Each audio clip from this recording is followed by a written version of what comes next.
Good evening, everyone, and a warm welcome to Unfiltered on SABC 3 and the SABC News channel.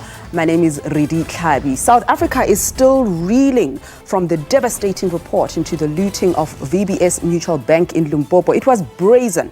It was quick. When the looting spree was over, almost 2 billion rands of money belonging to some of Limpopo's poorest municipalities, stokvels and burial societies had disappeared, or rather, it was shared amongst very greedy VBS executives and politically connected individuals. Details of the looting are contained in a sensational report, The Great Bank Heist, by Advocate Terry Mutau, Senior Counsel. Now, what should happen next is that our law enforcement agencies should actually respond to these revelations of corruption and fraud with utmost urgency.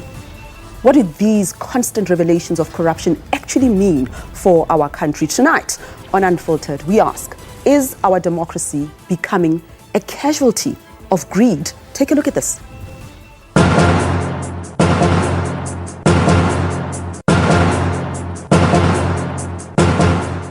Did the bank officials do right? And the answer is a clear no.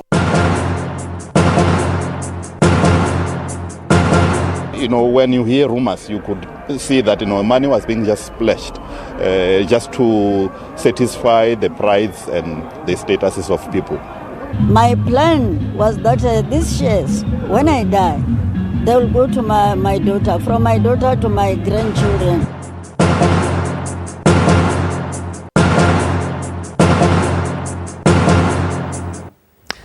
Heartbreaking, the dreams and aspirations of so many just shattered through the actions of a few. I welcome to our Johannesburg studio Robert Matenga, who's one of the people listed in this report. He's a former COO of VBS Bank and currently CEO of Vele Investments. Now, it's very important that you remember that Vele Investment became the majority shareholder of VBS Bank through a fictitious transaction, we understand from the report. And speaking of the report, Advocate Terry Mutau himself will be joining us, and then we'll have a broader conversation about the implications for our democracy. We'll speak to activist and writer Henny van Vuren as well. But for now, Robert Matenga is here. You are listed in that report. You are a very rich man. Did you steal money from VBS? Well, thank you, Reddy. I think the public, the media in particular, have been trying to portray a narrative even before the investigation to say Robert Matenga is a mastermind of this looting. Robert Matenga was a COO of VBS. And it is important to note that Robert was only a COO for the period of 3 months in 2016, way before the looting started. You can loot a lot in 3 months. You can still in do that it. 3 months, there was no looting. The Advocate Terry's report says the looting started in March 2017. And I left in July, where that Mutau says October, but it's 2017. Then you have 5 months before or 6 months before the looting.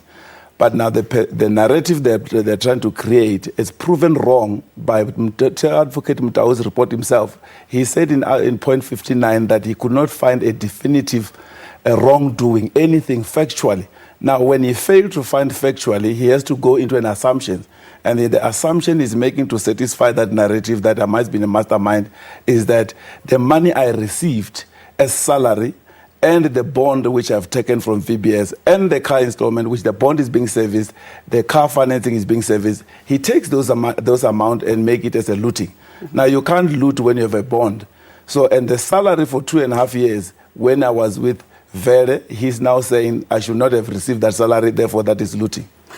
Let's just pedal backwards a little bit. You say that you were in an acting capacity at VBS for a short period of time. Yes. Advocate Mutau does say, though, that your contention, your assertion that you didn't know that this was happening rings hollow. Yeah. Do you accept that? I don't accept that because, you see, if we apply the same yardstick, when for 3 months acting position as COO at VBS, they said the Reserve Bank said I do not qualify because I don't have a full banking thing and credential. Now they got somebody who's qualified to come in and took over as a COO. And therefore, if Advocate Mutau said, but for me being a COO of VBS or a COO of Vele, I should have known, the current COO of VBS, who the Reserve Bank said is more qualified than me, is not implicated. There's no that yardstick of saying he should have known. So how are you supposed to know when you don't even be in the same building, you don't work in the same building? Did you not throw the javelin here? Yeah. Because you were in an acting capacity at VBS, no problem. Yes. But then you go and you Yes. become a CEO of Vele Investment. Vele Yes. becomes the major shareholder at VBS through Yes. what he says is a fictitious transaction. So Yes. isn't that what he's talking about, that you should have known? Now, Reddy, it's also important to note that as a COO of Vele, above me, there are still two to three people who were my senior. There is a deputy CEO, which was Warren Thompson, is not listed anywhere. There was a CEO, which was Manda Manyachi. There was a chairman, which is Chipua Matozi. So my position was low in the operation. No, your position as CEO of Vele Investments. I'm talking about that one. I became a CEO of Vele Investment only for 5 months. Only in October 2017. And by March, the whole thing was already crumbling. So all along when I moved from VBS, I was a COO of Vele Investment. And then in October 2017, I became a CEO. Mm-hmm. By then, within 3 months, the whole thing was crumbling. And was Vele already a shareholder? Vele was long being a majority shareholder. Mm-hmm. So there was no way. I only had 3 months in order to see the affairs of Vele Investment, to be able to see what was really happening. Mm-hmm. And okay, that's very interesting. You said you only had a couple of months to see what was happening. Yes. In your view, what was happening? Even if you argue that Yes. you personally, Robert Matenga, got your money through salaries, when you Yes. looked at the books, what did you see? So when it is important to note that although I was a COO, I was also a board member of Vele Investment. So as a board member, there are minutes, we have board meetings where there have been loans, which we told that these are loans from VBS. Now, that is the narrative which we know, that there are loans from VBS. Now, we only now know with the report that they said that it was fictitious, it was not authorized. Hold on, Robert, you can't dismiss parts of the report and Yes. then accept some. Yes. You're saying Yes. that it's fictitious. Fine. Yes. But I'm asking specifically Yes. about what you found in those books. Is the advocate saying the right thing? Is the report saying those loans are irregular, See, and you to accept me, that? To me, you see, the advocate has not mentioned the specifics. He just mentioned the figure. What did you see when you looked at the What I books? saw was the loan for almost about 400 million, which is not even 900 million, which are the 400 loans. million is a lot of money. You're But so those are the flippant and loans. nonchalant about Those it. are the But did loans. they meet the test, the fiduciary test, the requirements of the law? Because just You see, because it's the a loan loans, doesn't when mean... it's a loan, for a loan to meet a test, those tests come from the bank. When you go ready and want to take a loan for the bond, when you are a person who are applying the loan, you submit all the details, and the bank must then apply their mind. Now, there is no way where I was in the part of the anyway who took the loan, but when I come in and to see what has happened, there's no way where you will be able to know whether the bank has applied their mind or not, or what is happening within Hold on, the bank. but even if you got the loan, were you Yes. servicing that loan as Vele Investments? As Vele Investment, yes. Remember, when I took over as Vele Investment, I was the first one to Vele Investment challenge the curatorship. I went in after the court case. I cancelled the court case to allow the curator to do his job.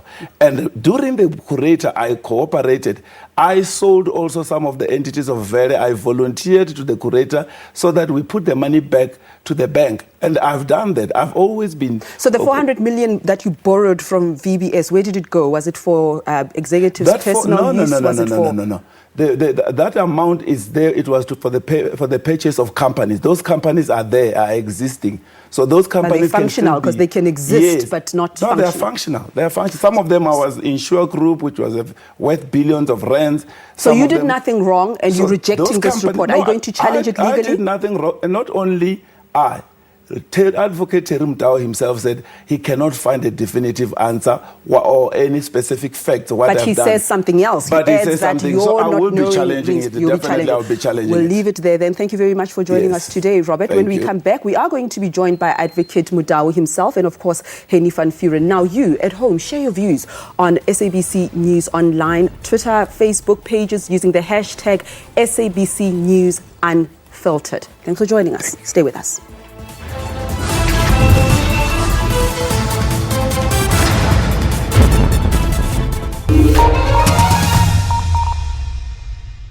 Ekurhuleni Artisans and Skills Training Center is a practical artisans and skills development center who equips students with the necessary knowledge and practical experience to enter the labor force as semi-skilled workers. There is a strong focus and need for skills training in specific areas like boiler making, rigging, pipe fitting, welding, CNC programming, plumbing, electrical, air conditioning and refrigeration, bricklaying, carpentry and painting at the center. Ensure your future today with the Ekurhuleni Artisans and Skills Training Center.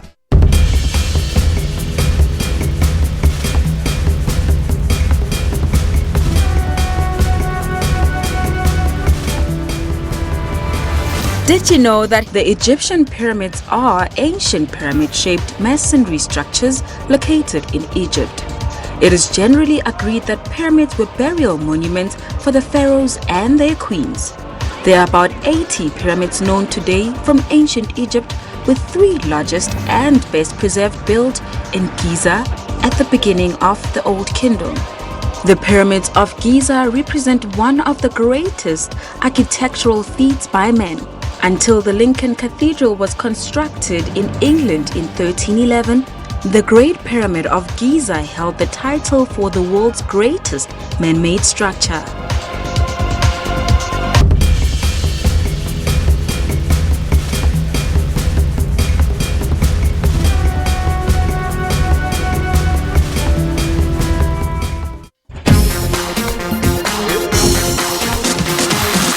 To be a part of something like this makes me proud, and I think that to be able to report the news in a fair, just, independent and impartial way is what the public broadcaster stands for.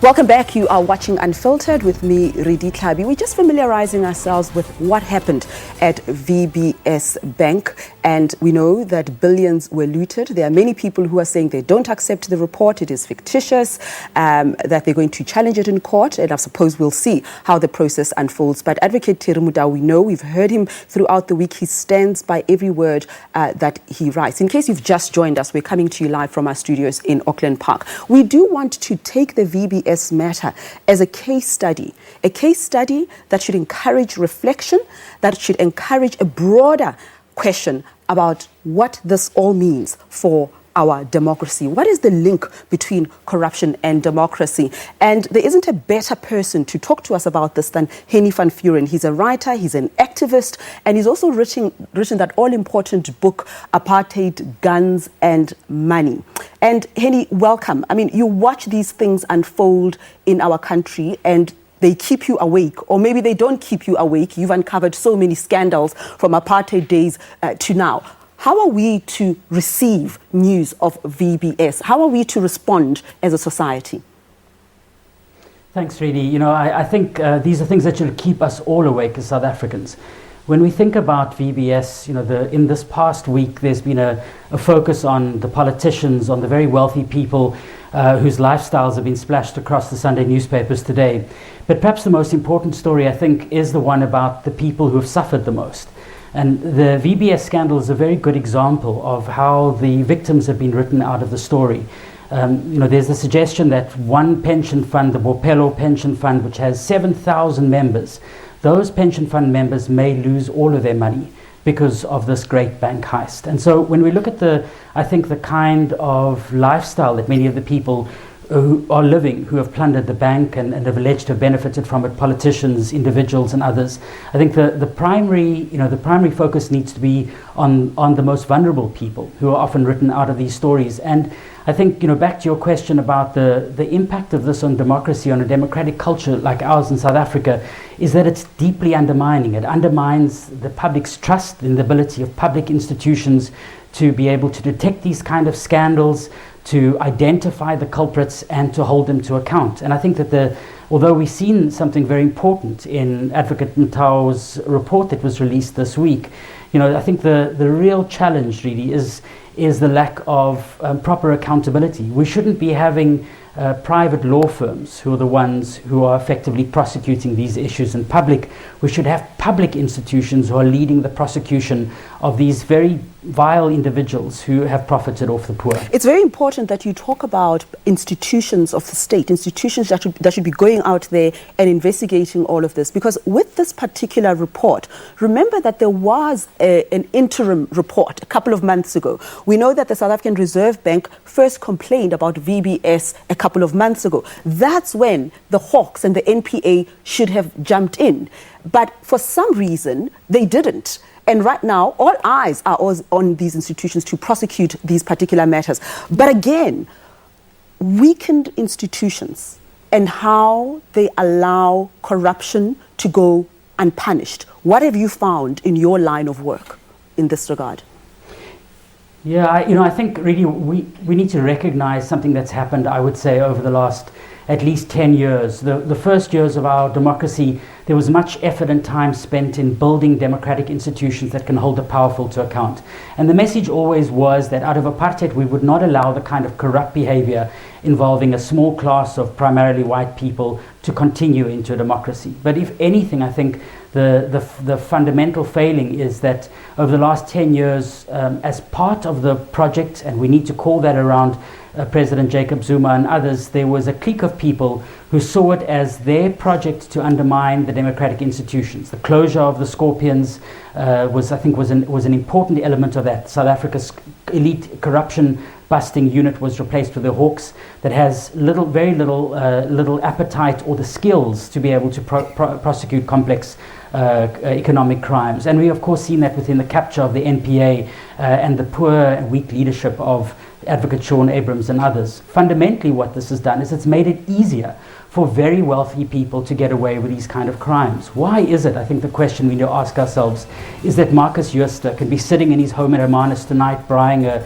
crayfish, and his greatest fear are the authorities in the Netherlands and Germany and not South African authorities. I think what we have allowed to happen is corrupt actors, both within government, but particularly in the private sector, in the big banks, the auditing companies, the law firms, to build mini empires in places like Sandton, and they feel that they are beyond the reach of the law. And I think that is why poor and vulnerable people in particular are vulnerable to their criminal activities of these elites, because we really have allowed the hollowing out of the state institutions that should be constitutionally mandated to hold these people to account. And Henny, I want to talk to you in a moment about VBS in particular and how quickly it all happened. I mean, when you look at the numbers and the figures and the period of time, you think, how could so few people achieve so much in a short space of time? But I still want to go to Robert. Robert, you're still with us. You have an opportunity to speak about this. You've given us the dates that you were not there. It was before or after your time. But these are people that you worked with. Some of those who are said to have benefited, some to the tune of about 320 million rand. That's a lot of money. Those are people that you know. Are you shocked by their actions? No, I was shocked. And I actually believed that they were innocent, and I was waiting for the report like myself, because, it's very difficult really if somebody gives you a statement that is innocent, the law says you are innocent until proven guilty. Somebody stole the money, Robert. But you see, that is what the report says and what the person has to account, those who steal the money. I can only speak for myself, for example, to say, do people know the narrative they make that of all those people, they say the poor people the people who lost money. I am client number one of the biggest loser within the deposit, which is stuck in VBS, which I have arranged and put also my own 18 million a week before the bank was plunged into curatorship.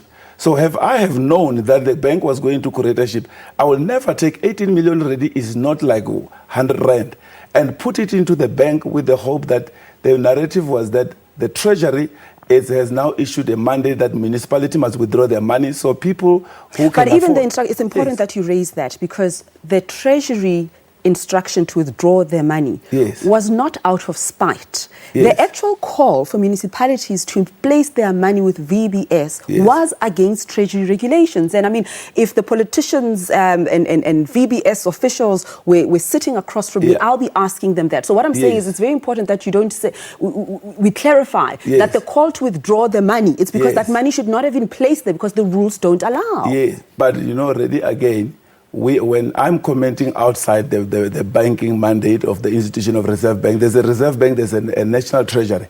Those people, they've been seeing, managing VBS daily, getting the report from VBS daily, knowing VBS is getting this municipality deposit, which is not supposed to be allowed. Why did they allow it to continue for so long? So that was the issue. So, but from my side, when we realized, we thought that they're taking the deposit away, but we were not aware of the fraud. So that's why I also rally people around to support and put money there to invest, because the VPS is caught. But unfortunately, there were also corruption. That's why I went to court. Do you know some of the people? By the executives, the reports of the executive. That's why I went to court. So you accept that part of the report? Yes. Just the part that does report, that. I think it's important to say the report has got some facts and some assumptions. Where they made a fact and the facts are right, those people must be prosecuted. Where they make an assumption and the person has not been given an opportunity to say his case, must be given an opportunity to state his case. Fair enough. We'll continue with our conversation in just a moment. Let me just say, I did inform you that Advocate Tirimutau will be joining us, who of course is the author of that report, the lead investigator. He was here up until a few minutes ago, but given how controversial and heated this matter is, he's since been advised by his legal representative not to come on the show and comment further. But I think in all fairness, we've heard him speak on various platforms here on the SABC, but matters have really developed at a fast rate, with many people saying they're going to challenge the report. So he's been advised literally a few minutes before he stepped in to sit right where Robert is sitting. He was advised that he should not appear on the show. A real pity, really. But share your views on the SABC News online Twitter account, Facebook pages, using the hashtag SABC News Unfiltered. Hashtag SABC News Unfiltered. Stay with us.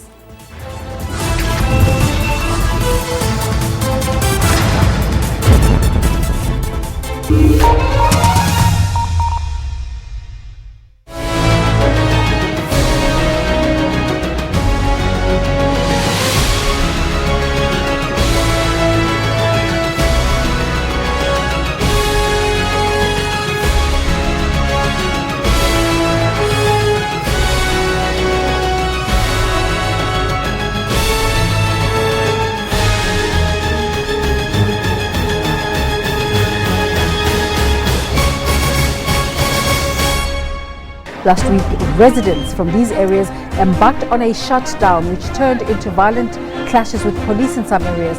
Protests were expected to resume today, but the Gauteng Shutdown Coordinating Committee says there's been a change of plans. What are those changes? What has been going wrong is we've had all of these shutdowns in our communities. So that means that these communities are disabled. There's no activity happening there, and then we are breaking down our own communities. What we must do is we must take the fight to the powers that be. We're coming to the powerhouses, and the JSE is the platform of all the powerhouses. We are coming here. This is notice today. We will consider this and then we will be in touch with you. If they don't respond to us within 7 days, we will begin to cut what we call the economic blood flow of these organizations.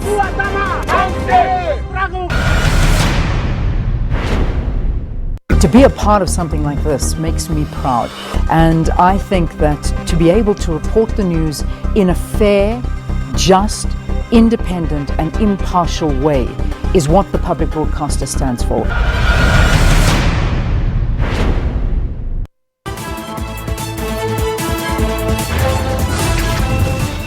Welcome back. We are talking about the VBS looting, the heist, really, on Unfiltered. We're finding out how could this happen? Why was it not identified? And now that we know what we know, Where's law enforcement? What will happen now? My guest is Henny van Vuren. Of course, we've got Robert Matenga. I must say that his name appears. He's listed as one of the people who received millions. I think it's 23 million to be exact.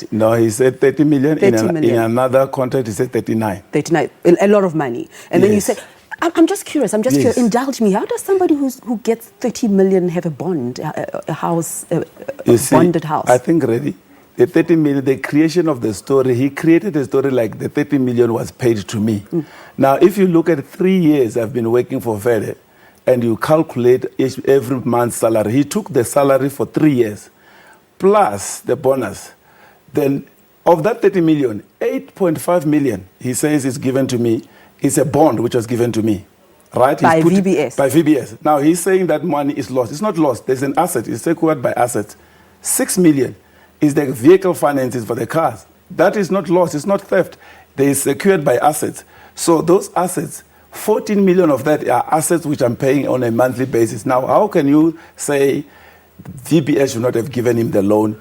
That loan is looting when he's paying back the money. But I am curious about one thing. VBS is a small bank. Yes. And functions in a particular market. Yes. Should they be giving loans and bonds of 8 million to people like yourself? Look, the bank makes money out of borrowing money. So when you take a bond, that's when you borrow money. And when you take a car finances, that's when the bank makes money.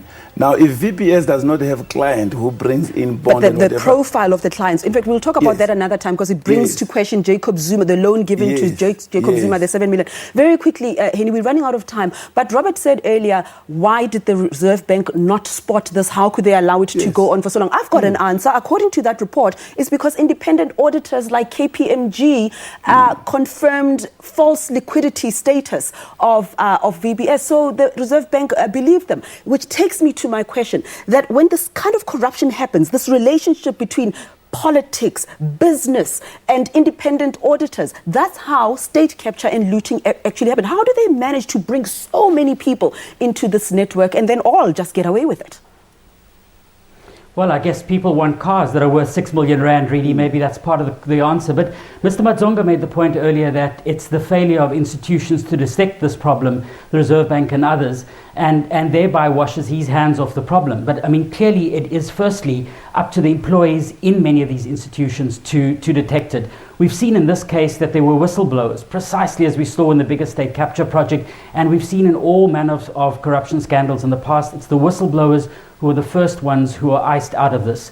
But there is a very strong network, I think, and it requires the people working on the inside. It requires assistance of the politicians and the regulators who look the other way. And of course, it requires people like professionals such as lawyers and auditors. And I think KPMG is a very good example where we see a corporation that's involved in, is alleged to have been involved directly in the state capture project, again, of allowing, signing off on many questionable transactions. We have to leave it there. Emergence again in exactly this, similar manner around VBS. And I think that the point is there is a network of time has run out, Henny, I'm afraid. Time has run out. We have to wrap it up. Time has run up. We have to revisit this matter because it is that broad. We have to leave it there, I'm afraid. I know that we've hardly scraped the surface. Hopefully we'll revisit this one right on Unfiltered. Thank you very much for joining us. Thank you very much.